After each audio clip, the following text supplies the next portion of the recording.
Климатскиот самит на Обединетите нации заврши денеска со внимателни честитки за сработеното, но и со остри критики и реакции на незадоволство за тоа што не успеа да го оствари.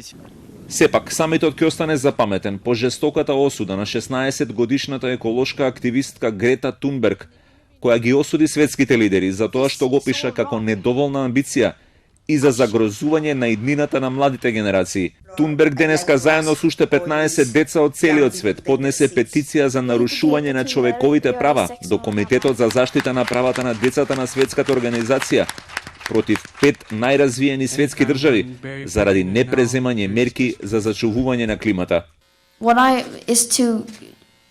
To raise awareness and to raise attention on this crisis and to actually make it clear that it was 30 years ago that you signed the Convention of the Rights of the Child, and world leaders have failed to keep what they promised. They promised to protect our rights, and they have not done that. Видеоснимката која на социјалните мрежи има стотици илјади реакции и споделувања е моментот кога Тунберг е замолена да го почека влезот на бројната американска делегација во Обединетите нации предводена од Трамп пред да може да излезе.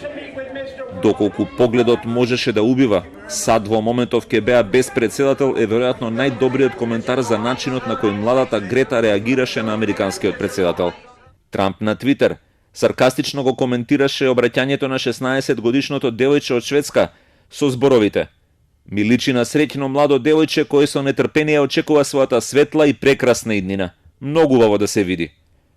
Чувствителен на критиките е и францускиот председател Емануел Макрон, која критикуваше Тунберг за многу радикалниот пристап.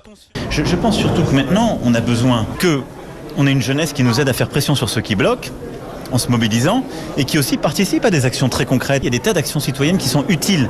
Là, des positions très radicales, c'est de nature à antagoniser nos sociétés. Амбициозна агенда за борба против климатските промени. Денеска најави председателот на Европската комисија Доналд Туск, кој подлече дека 25% од долгорочниот буџет на Европската унија ќе биде посветен за климатските активности и дека со серија мерки ќе се стимулираат зелените инвестициони активности на приватните инвеститори.